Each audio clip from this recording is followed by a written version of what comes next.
Hello students, आइए देखते हैं चैप्टर 3 की पहली हेडिंग वैद्युत धारा के बारे में।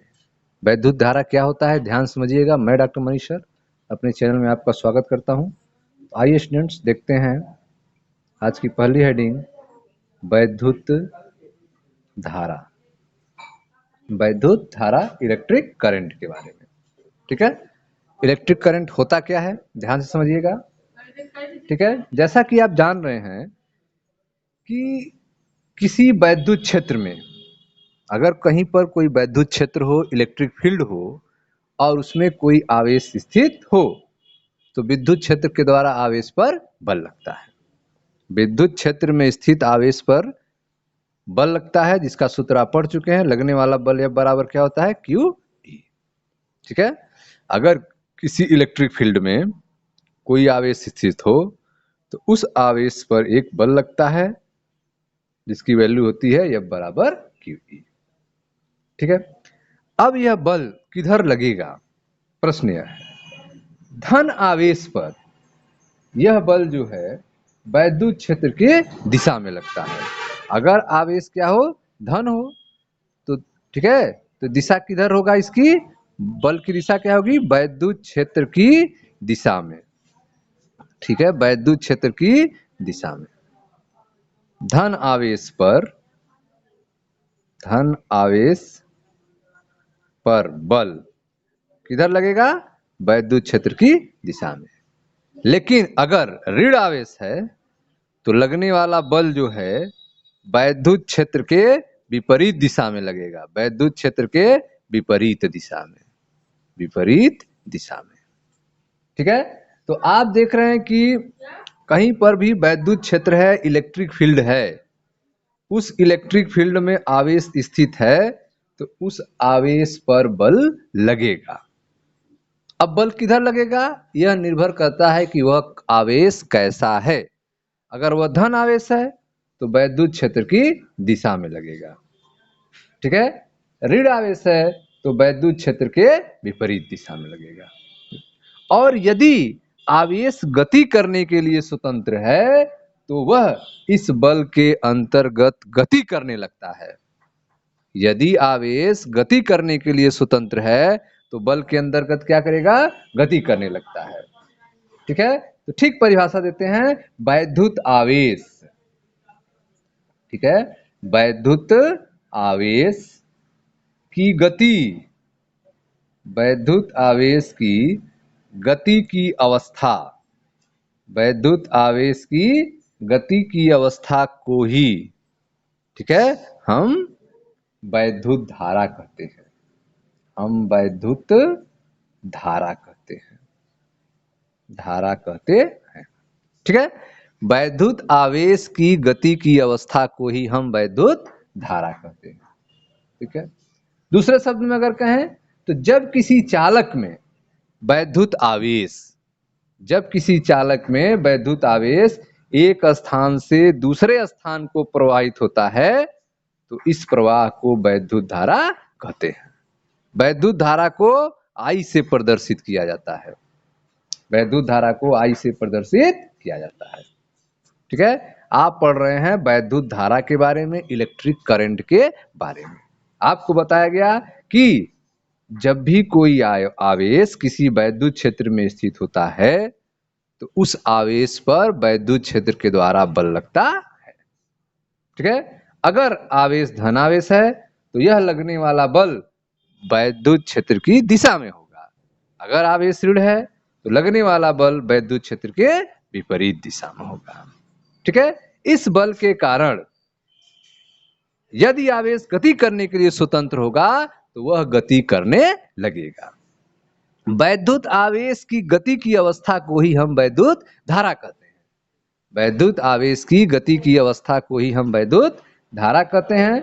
या फिर आप कह सकते हैं कि जब किसी चालक में वैद्युत आवेश एक स्थान से दूसरे स्थान को प्रवाहित होता है तो इस प्रवाह को वैद्युत धारा कहते हैं और इसे आई से निरूपित करते हैं। ठीक है, अर्थात वैद्युत धारा की माप आवेश प्रवाह की दर से की जाती है। वैद्युत धारा की माप आवेश प्रवाह की दर से की जाती है। ठीक है, वैद्युत धारा की माप कैसे करेंगे? आवेश प्रवाह की दर से करेंगे। आवेश प्रवाह बहुत ज्यादा है, इसका मतलब वैद्युत धारा भी बहुत ज्यादा होगा। वैद्युत धारा की माप आवेश प्रवाह की दर से की जाती है। ठीक है, किसी परिपथ में एक सेकंड में, किसी सर्किट में एक सेकंड में जितना आवेश प्रवाहित होता है उसे ही उस परिपथ की वैद्युत धारा कहते हैं। ठीक है, अतः यदि किसी परिपथ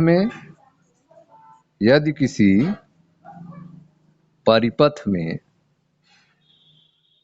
T second, small T second में क्यू आवेश, टी सेकेंड में क्यू आवेश प्रवाहित हो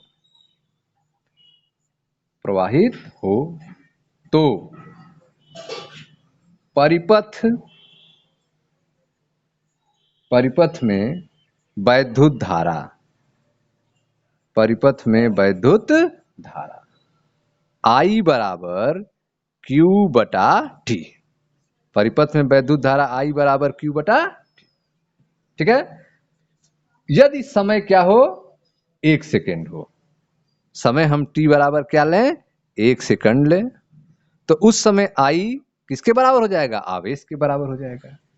किसी परिपथ में 1 सेकंड में जितना आवेश प्रवाहित होता है उसे उस परिपथ की वैद्युत धारा कहते हैं। किसी परिपथ में 1 सेकंड में जितना आवेश प्रवाहित होता है वह उस परिपथ के धारा के बराबर होता है। ठीक है, अतः यदि परिपथ में T सेकंड में Q आवेश प्रवाहित हो तो परिपथ की वैद्युत धारा I बराबर Q बटे T होगा। ठीक, वैद्युत धारा का मात्रक एम्पियर होता है। वैद्युत धारा का मात्रक क्या होता है? वैद्युत धारा का मात्रक एम्पियर होता है, जिसे कैपिटल ए से प्रदर्शित करते हैं। ठीक है, एम्पियर की परिभाषा जो है दो समांतर धारावाही तारों के बीच लगने वाले बल के आधार पर दी जाती है। ठीक है, इसकी चर्चा हम लोग आगे करेंगे जब आप गतिमान आवेश और चुंबकीय क्षेत्र का चैप्टर पढ़ेंगे, तो वहां पे एम्पियर की परिभाषा बताई जाएगी आपको। ठीक है, अब जो है मात्रक की अगर बात करें तो धारा का मात्रक 1 एम्पियर हो गया, और एक होगा आवेश का मात्रक कूलाम होता है, समय का सेकंड होता है, कूलाम पर सेकंड। ठीक है, तो 1 एम्पियर बराबर 1 कूलाम पर सेकंड। 1 एम्पियर बराबर 1 कूलाम पर सेकंड।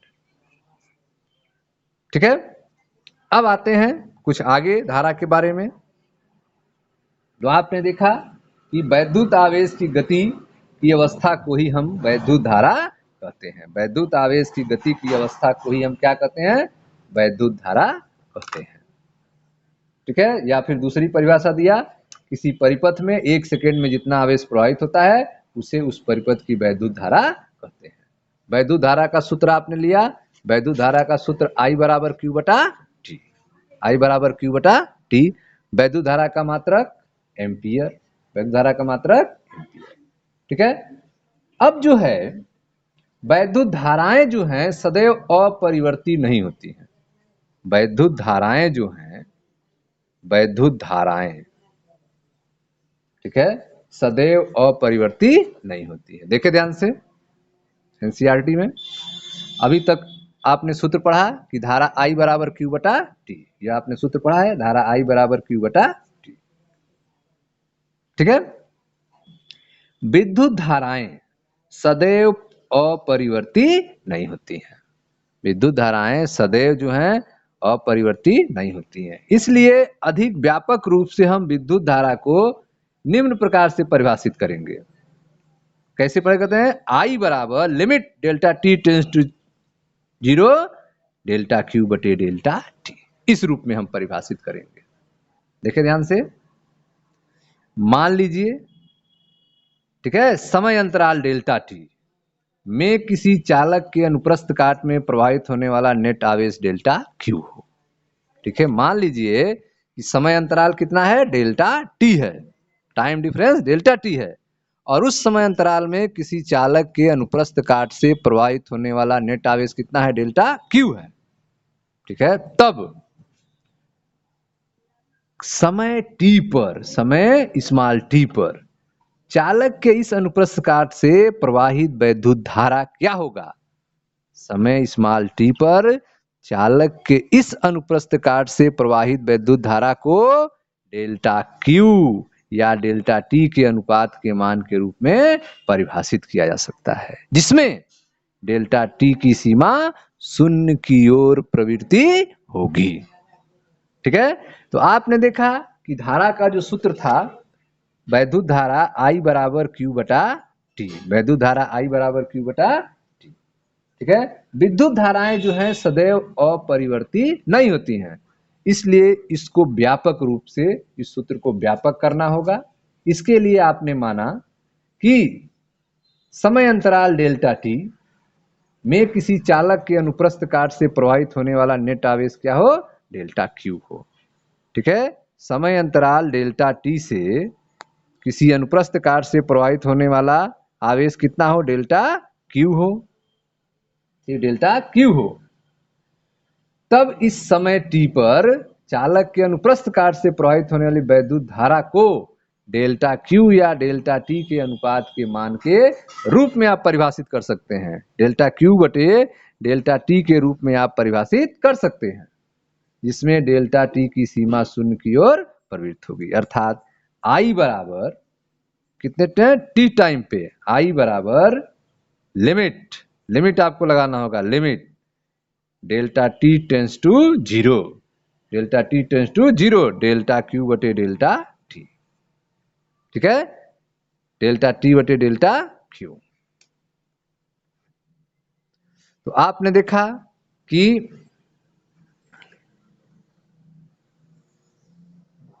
वैद्युत धारा I बराबर क्यू बटे टी, वैद्युत धारा I बराबर क्या होगा, क्यू बटे टी, यह साधारण रूप से आप कह सकते हैं। लेकिन व्यापक रूप से अगर कहना हो धारा को, तो I टी टाइम पे, धारा I टी टाइम पे limit delta t tends to zero, delta q बटे डेल्टा टी होगा। यह व्यापक रूप से विद्युत धारा का सूत्र है। SI मात्रक में विद्युत धारा का मात्रक की बात की जाए तो एम्पियर होता है। ठीक है, एक एम्पियर को विद्युत धारा के चुंबकीय प्रभाव द्वारा परिभाषित किया जाता है, जिसका हम अगले अध्याय में बताएंगे। घरेलू वैद्युत संयंत्रों में प्रवाहित होने वाली प्रतिरूपी विद्युत धारा के परिमाण की कोट 1 एम्पियर होती है। ठीक है, घरेलू जो वर्क हैं उसमें प्रवाहित होने वाली धारा का मान क्या होता है, 1 एम्पियर होता है। लेकिन एक और किसी औसत तड़िक में जब बिजली गिरती है तो औसत तड़ित में हजारों एम्पियर कोट की धारा प्रवाहित हो जाती है, जबकि दूसरी ओर हमारी तंत्रिकाओं में, हमारी नसों में प्रवाहित होने वाली धाराएं जो हैं कुछ माइक्रो एम्पियर कोट की होती हैं। हमारे नसों में प्रवाहित होने वाली धाराएं कितनी होती हैं, कुछ माइक्रो एम्पियर कोट की होती हैं, जबकि जो तड़ित होते हैं, जो बिजली गिरते हैं, औसत तड़ित की धाराएं जो होती हैं हजारों एम्पियर कोट की होती है। घरों में जो हमारी बिजली सप्लाई होती है उसमें जो है वैद्युत संयंत्रों में प्रवाहित होने वाली प्रतिरूपी धारा जो है 1 एम्पियर कोट की होती है। ठीक है स्टूडेंट्स, तो यह था आपके वैद्युत धारा के बारे में कुछ जानकारियां। मिलते हैं नेक्स्ट वीडियो में, जहां चालक में विद्युत धारा की चर्चा की जाएगी। Thank you.